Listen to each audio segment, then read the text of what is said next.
With a near record-breaking Twitch concurrent viewership of over 1.7 million viewers, Valorant has been getting a lot of attention. The game is currently in its closed beta stage, so not everyone has had a chance to play yet, but that hasn't stopped people from searching for the best ways to play and how to prepare. So we gathered the top 7 things everyone has been asking about Valorant to help you once you get into the beta.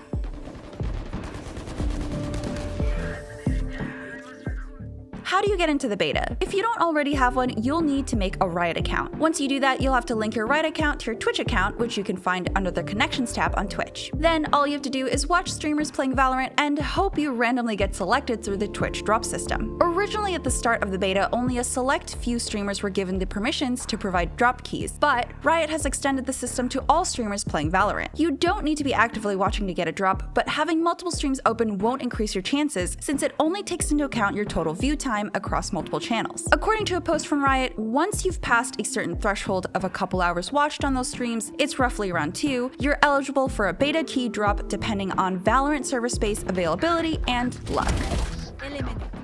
When is the beta end date? In a press release, Riot Games provided the statement, "We're still aiming for a launch date of summer 2020, a little unspecific, we know, and want to keep our closed beta as short as we can while getting additional regions online." That said, if we hear a lot of unexpected feedback from players during this period, we'll reevaluate. So there really isn't a solid answer on when the beta ends, but at least players can know that when the announcement does release that the beta is coming to an end, the official release of Valorant will hopefully be right around the corner. How do you bunny hop? Movement is crucial in a game like Valorant. Much like CSGO, players have found a way to increase movement speed through a technique called bunny hopping, or B-hopping. In order to B-hop, move your character forward with the W key until you reach a sprint. Then jump and alternate between your strafe keys while holding W. The key change-offs are switch between WA and WD while you're jumping. Keep your camera turned in sync with your strafes. This is mostly used to be able to get through stages slows quickly and quietly because unfortunately in Valorant, there is no momentum gained through B-hopping. How can you improve your aim? Valorant's gunplay mechanics are extremely close to the way CSGOs are handled, which are unlike any other FPS games. One of the biggest tips on improving your aim is to make sure you don't move and shoot. Unlike other modern FPS titles, your accuracy is heavily reliant on your lack of movement. So walking in Valorant will increase your aim, and standing completely still will give you the most accuracy. In both CSGO and Valorant, the quickest way to steady your aim while moving is to crouch immediately before you start shooting, which helps you gain recoil control and increase your accuracy. This does have drawbacks as other players might be aiming at your chest level instead of headshot level, since gun recoil patterns tend to pull upwards, so crouching might give you a slight disadvantage in those instances. There are also 2 different firing methods that might help you improve your aim. Spraying or holding down the trigger for full auto shots isn't entirely accurate unless you understand each gun's spray patterns, but you can practice gun sprays in the tutorial range and learn how to balance your aim against each of these guns' recoil patterns. If you're more about accuracy than rate of fire, the secondary firing method is called tapping because you'll tap for each shot you want to make. Tapping is used to ensure more controlled bursts of fire, which then keeps recoil at a minimum since you're not letting the gun kick back during multiple shots. Another thing to consider is what gun you use. SMGs are best used for conservation rounds when you want to save your funds for a better gun. The 3 guns that have the best stats right now are the Vandal, Phantom, and Operator. The Vandal is comparable to CSGO's AK, which plays best with ranged single-shot plays since it will kill armored enemies with a single headshot. The Phantom closely resembles CSGO's M4, which supplies a higher rate of fire and is slightly easier to control. The Operator is a sniper rifle that shares the slow rate of fire but incredibly high damage of the Op in CSGO. It's a one-shot kill, so learning how to handle the Operator is a highly recommended skill. It is, however, the most expensive gun in the game, so use your game awareness to make the decision on when your team might need a sniper. There are lots of game guides on gun recoil patterns and best strategies out there already on Valorant, so you can check those out if you want to hone in your skills even more.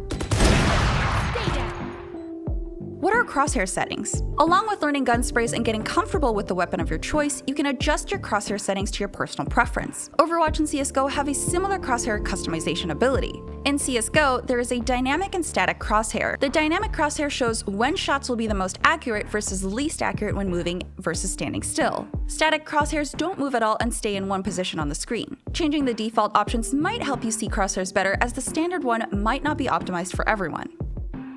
What are Shroud Settings? If this is your first time playing a tactical 5v5 shooter, you might be looking to pros for help on adjusting your settings. Shroud has shown off his in-game settings for his mouse and crosshairs and shared it with his viewers. These settings aren't an official guideline since these are his own personal preferences, but this might help you get a beginner's feel for adjusting game settings to make yourself feel comfortable with Valorant.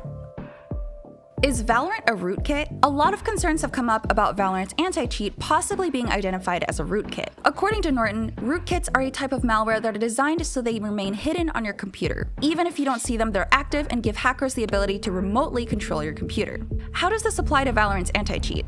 It was recently discovered that Valorant's anti-cheat is started up at players' computer boots and runs all the time even when the game isn't playing. This was confirmed by Paul Chamberlain, Riot's senior software engineer, who said, Vanguard, the anti-cheat, doesn't consider the computer trusted unless the Vanguard driver is loaded at system startup. The Vanguard driver does not collect or send any information about your computer back to us. This response seems reassuring. However, some players are concerned that it's still a software that can't be turned off easily and runs with high privileges on their computers at all times. The biggest worry is the potential that other people with malicious intent could find a way to make it into a rootkit. In response, Chamberlain did say the Vanguard driver can be manually uninstalled at any time, which seems to be the best countermeasure to those concerns. However, it is important to note that the more popular anti-cheat programs, Easy Anti-Cheat, which protects Apex, Fortnite, and many other titles, and BattleEye, which covers PUBG, also run at startup. So this isn't a new program that's been initiated by Riot and has actually been used by other popular games as a means to give cheaters less opportunities to bypass the applications. These games include, again, Apex, Fortnite, Dead by Daylight, Gears 5, Halo Master Chief Collection, Paladins, Smite, For Honor, The Division 2, just to name a few big titles. There can only be one hero. Well, those are the hottest questions everyone's been asking. If you have more you're curious about, leave us a comment below, and for more on Valorant, keep it locked to IGN. Rest.